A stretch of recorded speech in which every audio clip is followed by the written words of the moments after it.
वसई से सामने आई एक हैरान कर देने वाली घटना जिसने पूरे इलाके में हड़कंप मचा दिया। वसई के पापड़ी इलाके में मंगलवार दोपहर एक खौफनाक वारदात होते होते टल गई। जेंडर की वेशभूषा में थे, उन्होंने स्कूल से घर लौट रहे बच्चों को अपहरण करने की कोशिश की। ये घटना दोपहर करीब 12 बजे हुई, जहां स्कूल के छुट्टी के बाद 3 बच्चे अपने घर की ओर जा रहे थे। वो कोचीवाड़ा इलाके में पहुंचे। 3 अजनबी लोग जो ट्रांसजेंडर के रूप में थे, उन्होंने रास्ते में रोकते हुए पहले तो बहाने से पता पूछने लगे, फिर बातचीत में उलझाने की कोशिश की गई। लेकिन तभी एक बच्चे को कुछ गड़बड़ लगी। वो बिना देर किए वहां से भागकर अपने घर वालों को सारी बात बताई। स्थानीय लोग तुरंत एकजुट होकर घटनास्थल पर पहुंचे। तीनों लोगों को पकड़कर जमकर धुलाई की और उन्हें वसई पुलिस के हवाले कर दिया। पुलिस ने तुरंत कार्रवाई करते हुए आरोपियों को हिरासत में लिया और उनके पास से एक रिक्षा भी जब्त की। तुझं नाव काय? माझं नाव ग्लॅनिसा पार्केश बावकर। काय सांगली शाळेतून तू घरी येत असताना काय प्रकार झाला? घरी येताना तिथे ते चोर उभे होती दोघं, एक कुठे पळालेला आणि एक रिक्षावाला होता, तो रिक्षामध्ये नव्हता आणि आम्ही तिघी जणी रिक्षा स्कूल मधून येत होते। तर ते लोक तिथे गल्लीतून आले आणि ते लोक बोलले तेव्हा मुली चालल्या, ते लोक बोलले थांबा। ते आम्ही थांबले आणि ते लोक बोलले तुम्ही कुठून आले? बरं आम्ही स्कूल मधून आले। ते लोक तो दुसरा एक बोलला ये बघ ये स्कूल मधून आल्या, ते लोकांना ते कपचा करायला लागेल। तर आम्ही गेले धावत, ते लोकांनी आम्हाला चाकू दाखवला मागून आणि म्हटले ये बाई ते मुलं आहेत आणि त्यांच्या हातामध्ये रुमाल पण होता आणि दुसऱ्या हातामध्ये काय होतं ती बाटली। तुम्ही हे तू कोणाला सांगितलं असे काय कसं काय? मी माझ्या पप्पाला सांगितलं, मग पप्पाला वाटलं खरं आहे। मग पप्पा सगळे आले आणि त्याला पकडलं। किती जण होते तुम्ही? आम्ही तिघी होते।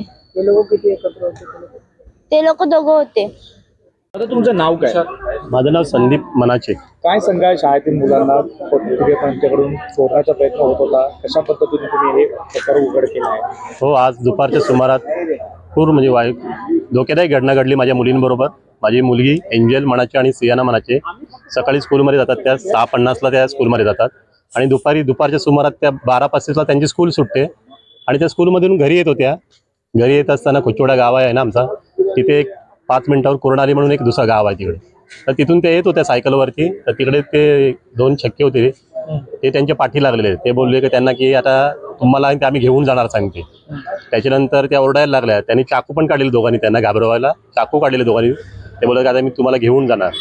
त्या कशा तिकडून त्या पळून निघाल्या, त्या जोर ओरडायला लागल्या। दोघी बहिणी माझ्या आणि एक मुलगी होती गावातली ग्लॅनिसा, त्या जोरात ओरडायला लागल्या। त्या ओरडायला लागल्या, ते घाबरले आणि ते पळून गेले, तिकडून निघून गेले। नंतर माझ्या भावाचा एक मुलगा, अजून माझा मोठा भाऊ आहे, त्याच्या भावाचा मुलगा पण स्कूलमधून येत होता, तो त्याच्या मित्राबरोबर। त्याला पण ते भेटले दोघं जण। त्याला पण म्हटले, त्यांनी हिंदीमध्ये त्याने विचारलं इधर जा रहे हो? तो त्यांनी भावाच्या पोरांनी सांगितलं त्यांना कि हम लोग घर पे जा रहे। तो त्याला हिंदीमध्ये बोला की अभी घर पे जाने का नाही, सगळे हमारे साथ चलने का सांगते। आता तुम्ही म्हणजे आमच्या तावडीत आल्यात, आता कुठे जायचं नाही, आता रिक्षामध्ये बसायचं, आपण जायचं, असं त्याला काहीतरी बोलले ते। मग घरी ती पोरगी माझी पोचली, मी जेवायला बसलेला मिसेस बरोबर। मुलगी आली घरी, पूर्ण युनिफॉर्म तिचा मागचा होता, तर ती रडतच आलेली घरी, तिच्या पायाला पण लागलेलं सायकलचं काहीतरी, तर ती रडत आलेली घरी मोठी मुलगी। तर मी विचारलं तिला बाई काय झालं? ती म्हणाली की असाचा प्रकार झाला, तिकडे 2 छक्के होते, काय माझ्या त्या अचानकच आले, आमची धावत आमच्या मागे लागले सांगते आणि चाकू पण काढले सांगते आणि असं म्हणाले की आता सांगते तुम्हाला आम्ही घेऊन जाणार सांगते रिक्षामध्ये। ती लोक रिक्षा पण घेऊन आलेली, 2 जण होते ते। ते असं झालं, मग मी पण जरा विचार केला, अरे बरं असं कसं झालं अचानकच। मी जेव्हा जेवायला बसला, जेवून उठला, माझ्या मित्राला एक फोन केला, तो कुंदन सुतार म्हणून एक माझा मित्र आहे, मी त्याला फोन केला। तो मला बोलला की आत्ताच्या आता तू तिकडे पूर्णवाली लवकर 5 मिनिटात पोहोच।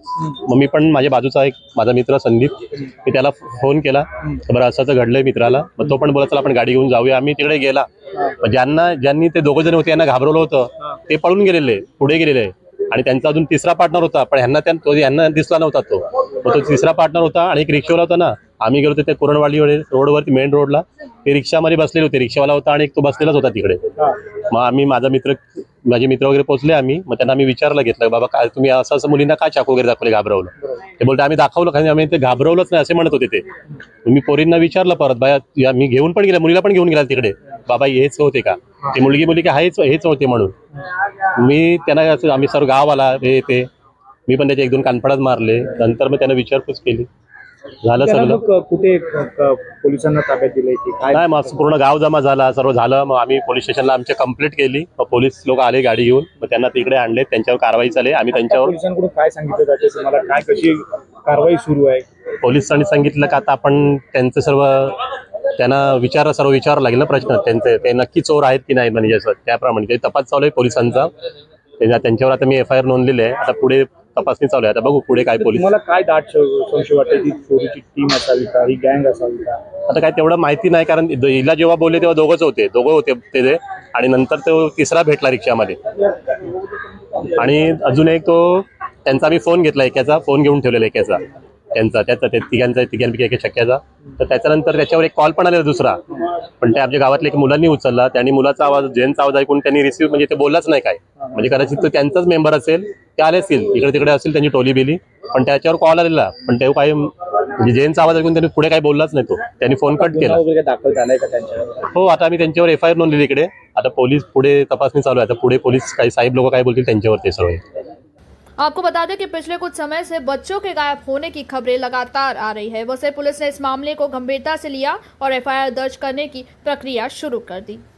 बता दें अब पुलिस ये भी जांच कर रही है कि क्या इन अपराधियों का कोई बड़े गैंग से कनेक्शन है। हम सबके लिए एक चेतावनी है, अपने बच्चों को सतर्क रहना सिखाइए। कोई भी अजनबी चाहे जैसा भी दिखे, कोई भी बहाना बनाए, तुरंत सतर्क होए।